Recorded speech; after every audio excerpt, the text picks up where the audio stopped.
Você já se sentiu esquecido, como se não fosse qualificado para receber as bênçãos de Deus?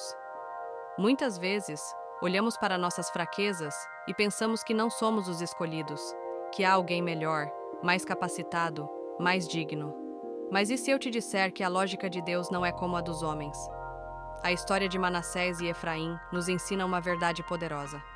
Deus não escolhe segundo os padrões humanos, mas segundo sua graça. Hoje, vamos mergulhar no simbolismo espiritual por trás da troca de bênção entre esses dois irmãos e entender como isso reflete o princípio da graça divina.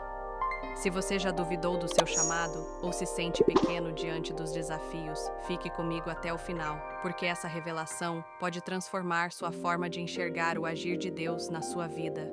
Você já se sentiu incapaz ou indigno de receber a bênção de Deus? Já olhou para sua vida e pensou que existem pessoas mais preparadas, mais talentosas, mais santas do que você? Se já passou por isso, saiba que essa sensação não é nova. A Bíblia está cheia de histórias de pessoas improváveis que foram escolhidas para grandes propósitos. E uma das mais intrigantes é a história de Manassés e Efraim. Quando José levou seus filhos até Jacó para que fossem abençoados, ele esperava que a bênção principal fosse dada a Manassés, o primogênito. Afinal, de acordo com a tradição, o filho mais velho deveria receber a maior porção da herança e a liderança da família. Mas algo inesperado aconteceu. Jacó, de propósito, cruzou as mãos e colocou a mão direita sobre Efraim, o mais novo, e a esquerda sobre Manassés. José, ao ver isso, tentou corrigir seu pai, acreditando que ele estivesse se confundindo por causa da idade avançada. Mas Jacó respondeu com firmeza: "Eu sei, meu filho, eu sei." Essa cena pode parecer apenas um detalhe da história, mas, na verdade, carrega um dos maiores segredos sobre a graça de Deus. A inversão das bênçãos entre Manassés e Efraim não foi um erro, mas um ato intencional. Deus estava mostrando que seus caminhos não seguem a lógica humana. No mundo natural, o primogênito era o mais importante, mas Deus frequentemente escolhe o improvável para manifestar sua glória. Isso já havia acontecido antes. Isaque foi escolhido em vez de Ismael. Jacó recebeu a bênção no lugar de Esaú. Davi, o menor dos seus irmãos, foi escolhido para ser rei em vez dos mais fortes e experientes. Mas por que Deus faz isso? A resposta está no princípio da graça divina. A graça de Deus não se baseia em merecimento, força ou posição. Deus escolhe quem Ele quer, independentemente da lógica humana. E isso significa que não importa sua história, seu passado ou suas limitações. Se Deus quiser te levantar, Ele o fará. E nada poderá impedir. Muitas vezes, achamos que para sermos usados por Deus, precisamos ter um currículo perfeito, sem falhas, sem fraquezas. Mas a Bíblia nos mostra que Deus escolhe exatamente aqueles que parecem ser os menos qualificados. Moisés era gago e inseguro, mas foi escolhido para libertar um povo inteiro.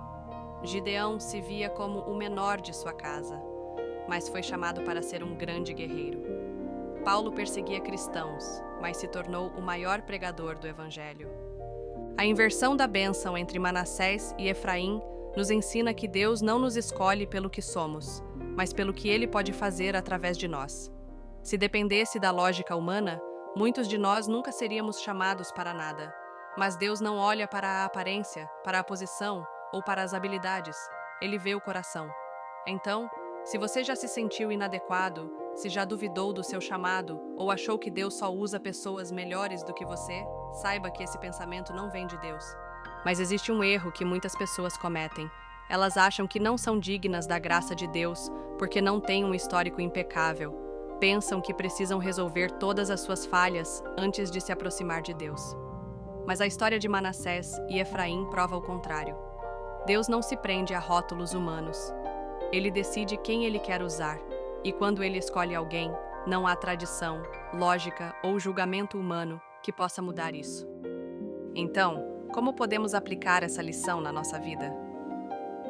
Primeiro, pare de se comparar com os outros. Deus não trabalha com os padrões humanos de grandeza. Ele escolheu Davi, um simples pastor de ovelhas, para ser rei. Ele escolheu pescadores comuns para serem discípulos de Jesus. Segundo, aceite que Ele já te escolheu. mesmo que você não se sinta pronto. Assim como Efraim, você pode ser chamado para algo grande, mesmo sem esperar. Deus não espera que você seja perfeito, Ele só quer um coração disposto. Terceiro, dê o primeiro passo. Não espere sentir que está 100% preparado para fazer aquilo que Deus já colocou no seu coração. Se Deus usou pescadores, cobradores de impostos e até assassinos arrependidos para transformar o mundo, o que te impede de ser usado também? A história de Manassés e Efraim nos mostra que Deus tem um plano que muitas vezes desafia nossa lógica, mas que sempre cumpre um propósito maior. O que para os homens parece uma inversão, para Deus é a estratégia perfeita para cumprir seu plano. Agora eu te desafio a aceitar essa verdade. Deus pode estar te chamando para algo muito maior do que você imagina, mesmo que você se sinta pequeno. Se essa mensagem falou ao seu coração, comente aqui embaixo. Eu aceito a graça de Deus. E se você conhece alguém que precisa ouvir essa palavra, compartilhe este vídeo. Que Deus te abençoe e até o próximo.